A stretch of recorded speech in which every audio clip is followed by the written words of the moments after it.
January 19th, 2008, Saturday around 4 a.m. In Reno, Nevada, a 19-year-old college student falls asleep on the couch at a friend's house after spending a fun night out with friends. When morning comes, the young woman has vanished without telling anyone. The only thing she left behind, a bloodstain the size of a silver dollar on the pillow where she slept. Strangely, she left her phone, shoes, purse, and all her belongings behind as if she had evaporated into thin air. But this wasn't just a disappearance. This incident would terrorize the entire city of Reno, lead to a months-long manhunt, and ultimately become the catalyst for changing Nevada state laws. So, who was this young woman?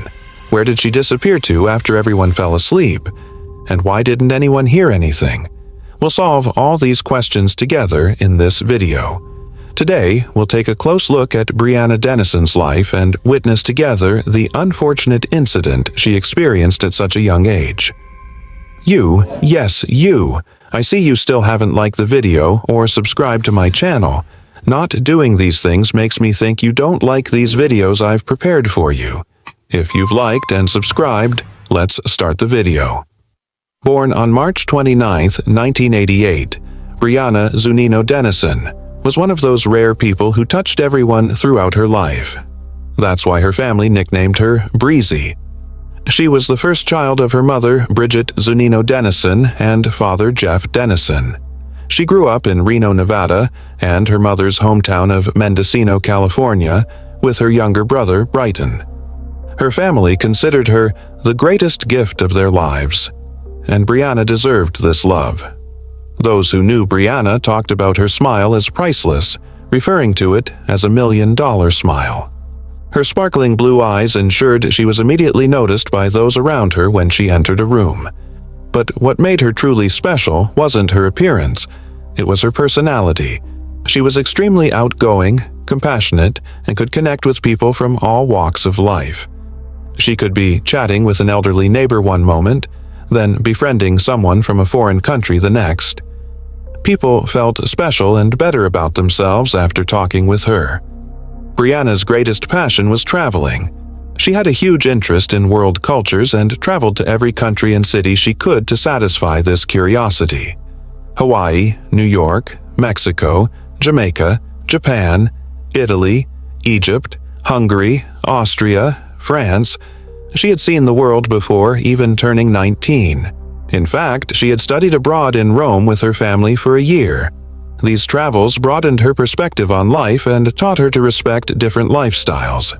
She graduated from Reno High School in 2006. Her friends described her as extremely conscious about safety. She paid attention to details and informed her family of her plans. That's why her family's trust in her was complete. After graduation, she enrolled at Santa Barbara City College and began studying child psychology. She loved children and animals very much, especially having a special bond with her dog Ozzy. She dreamed of working with children in the future, helping them. She was also quite active in her social life. She and KT Hunter had been best friends since high school. She had also made new friends in Santa Barbara. She had a boyfriend named Cameron Wilson Dunn, and Dunn would later break down in tears in court saying, "She was my first girlfriend." Their relationship wasn't always perfect. Like any young couple, they fought, but they never stopped loving each other. During winter break 2008, Brianna had returned home from university in Santa Barbara to spend time with her family and old friends. Her plans for Saturday, January 19th, were already set. She would go to the SWAT 72 Snowboard Festival held in Reno, have fun with friends, and spend the night at KT's house. As always, she had shared with her mother the list of events she would attend. She was a responsible young woman with everything planned and known. No one thought everything would change that night. When it came to Saturday evening, January 19, 2008, Brianna and her friends prepared to attend the SWAT 72 Snowboard Festival events. Along with KT Hunter and other friends, they went to concerts and parties held at various locations around the city.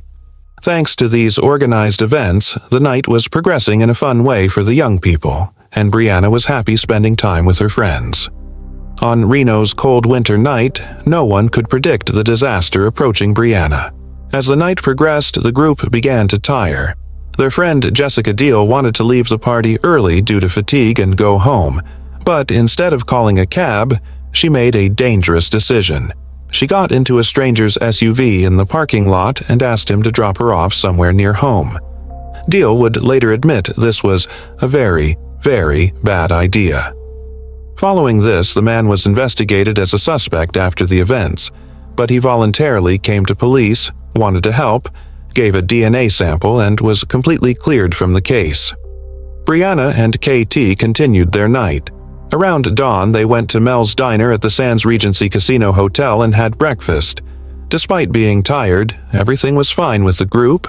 They continued laughing and having fun. Brianna's boyfriend, Cameron Dunn, was in Oregon that night, and there was tension between them. They had another argument during the day. Brianna wouldn't put her phone down, constantly texting. But Cameron was the only one who knew this. Her friends saw Brianna's usual cheerful self and thought everything was fine. Around 3:30 a.m., 4 male friends dropped Brianna and KT off at the 2-story orange house on McKay Court. The house was very close to the University of Nevada, Reno campus, one of the typical student houses. After the guys dropped the girls at the door, they drove away. The house was quiet. KT's other housemates were asleep. KT gave Brianna 2 blankets, a pillow, and a cute teddy bear to sleep on the leather couch in the living room. Brianna thanked her. After putting on her white tank top and light-colored sweatpants, she was ready for a comfortable sleep. KT took her dog and retreated to her own room, locking her door. The dog was by her side as always. Brianna grabbed her phone and sent one more message to Cameron. It was 4:23 a.m., and this message was full of anger, their argument continuing. Cameron would later be unable to hold back his tears when he remembered that this last incoming message was truly the last message from Brianna. After sending the message, Brianna put down her phone. Her eyes were getting heavy. She pulled the blanket over herself, cuddled with the teddy bear, and fell asleep. Outside was dark, street lamps giving off dim light. The house was completely silent. Just a few feet from the couch where Brianna lay was a glass-paneled door, and that door wasn't locked. Because the housemates thought the house was in a safe neighborhood, they generally left the door unlocked. That night, no one knew someone was looking inside from outside the glass door, until that someone stepped inside and changed Brianna Denison's life forever.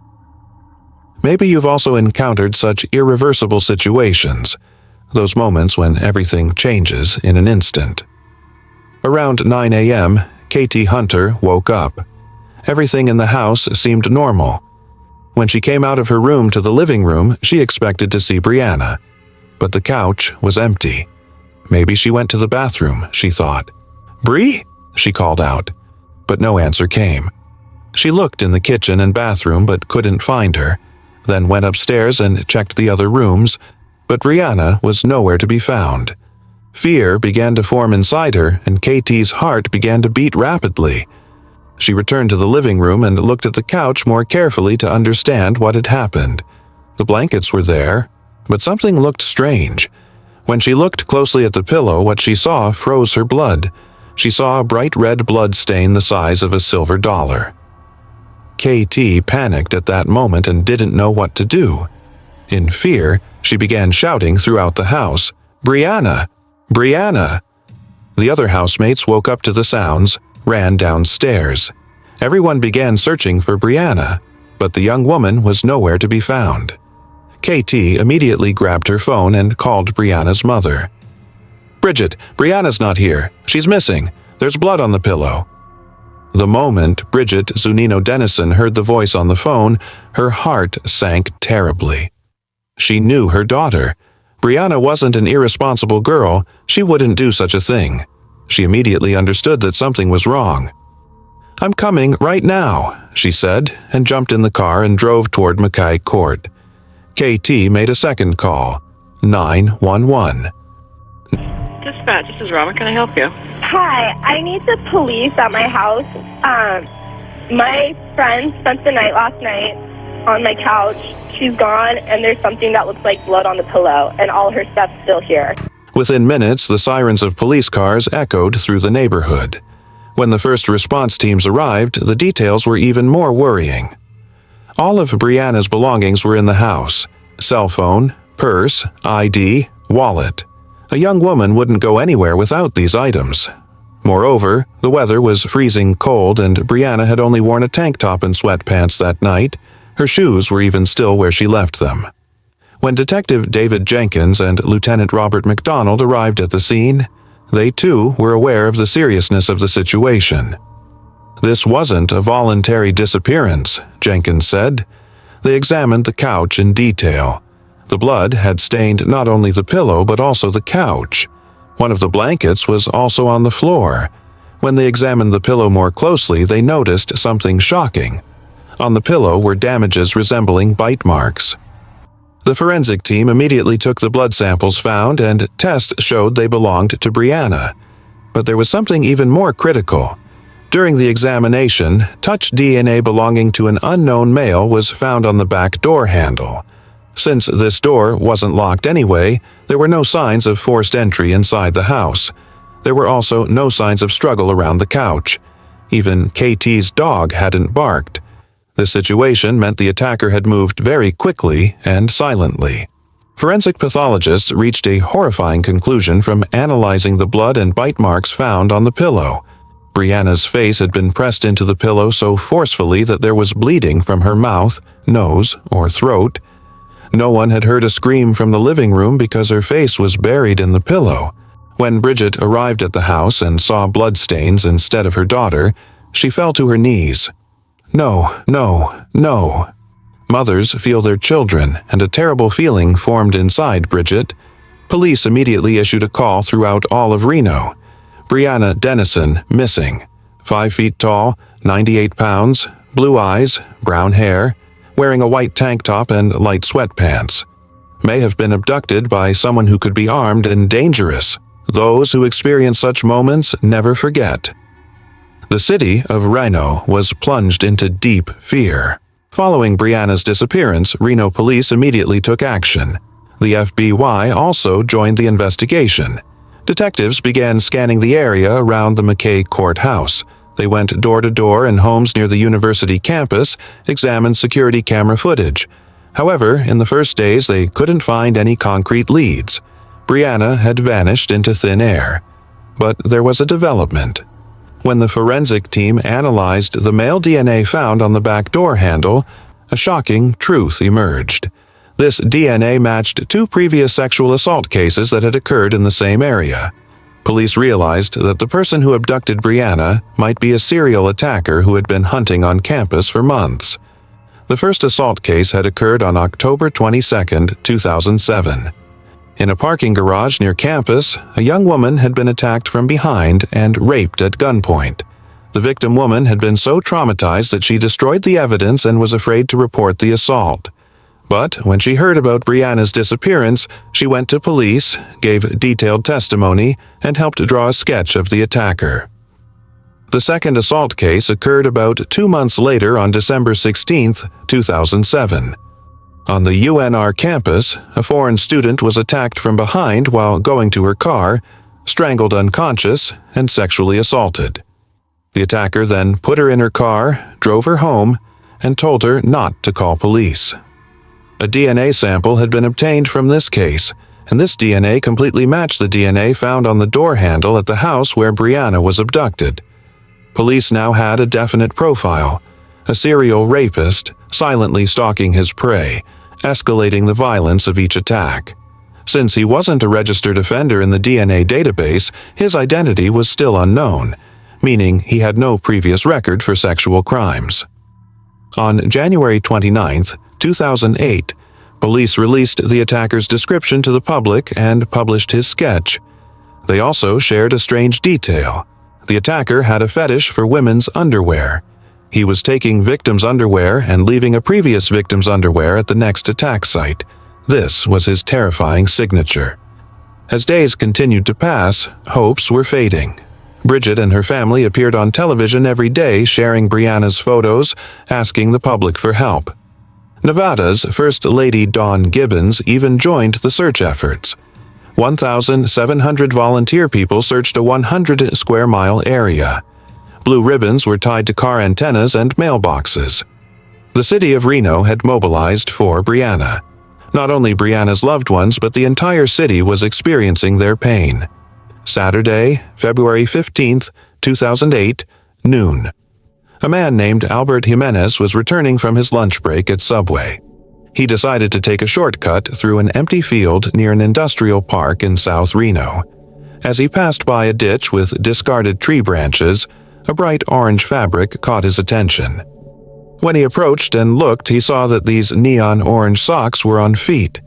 At first he thought it was a lifeless mannequin, but he realized it wasn't.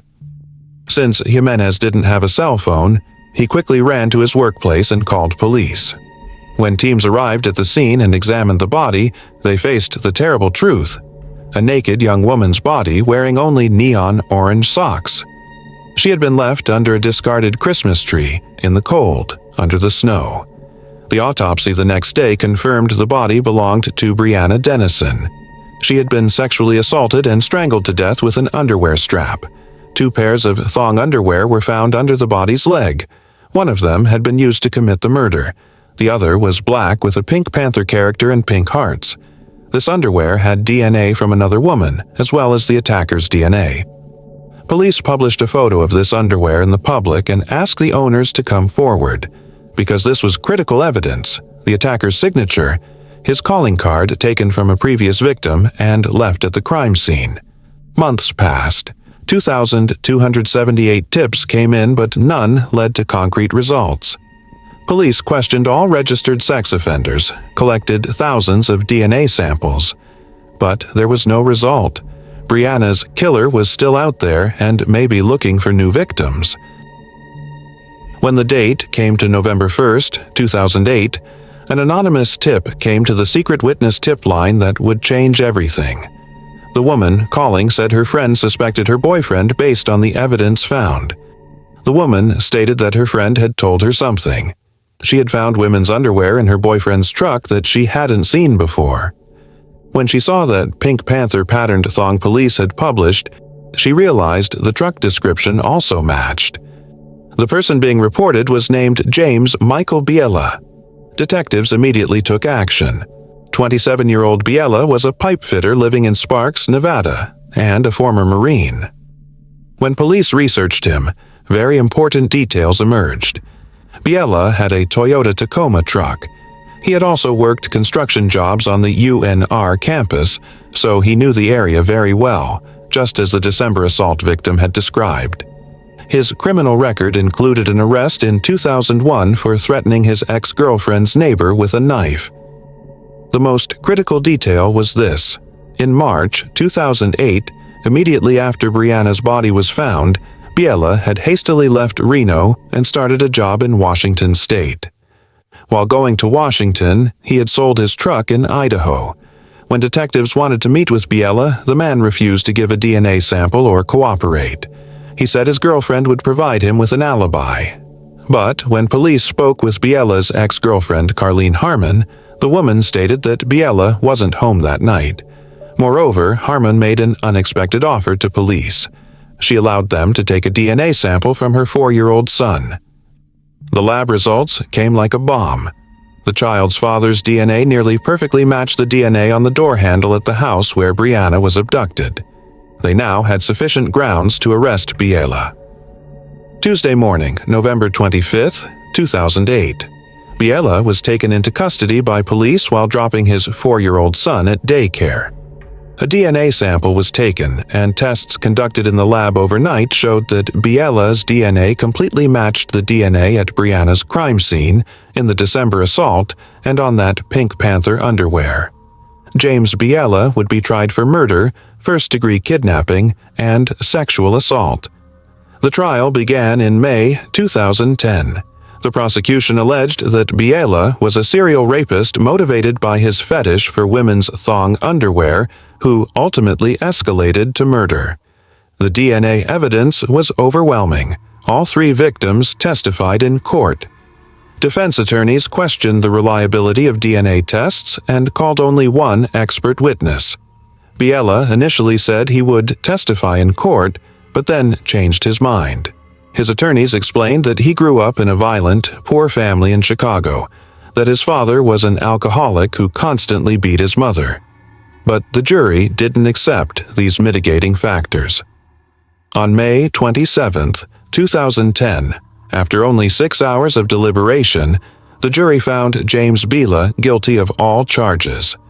In the penalty phase, after 9 more hours of deliberation, the jury decided on the death penalty. On July 30, 2010, Judge Robert Perry additionally sentenced Biela to 4 life sentences. Biela appealed the death penalty, but all his appeals were rejected. Today, he still waits in a death cell in Nevada State Prison.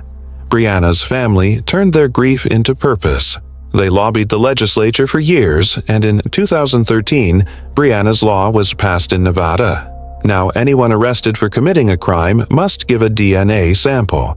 Thanks to this law, thousands of cases have been solved and countless crimes prevented. Brianna's legacy continues to protect people who never knew her. Brianna Denison's story reminds us how fragile safety can be. At 19 years old, a young woman with a bright future, who had seen the world, who was full of love, lost her life simply because she slept on a couch at a friend's house one night. No one heard a sound. No one saw anything. But Brianna's family turned their grief into justice and change. Today, thanks to Brianna's Law, thousands of people are protected, criminals are caught. Maybe if Brianna were still among us, she would be changing lives right now as a child psychologist. But her legacy lives on in a different way. So, what do you think? Could Brianna have been more careful that night, or was this a completely unavoidable tragedy? How can serial offenders remain uncaught for so long? Share your thoughts in the comments. Talking about such cases is important because awareness saves lives. Thank you for watching Crimera. See you in the next video. Take care of yourselves.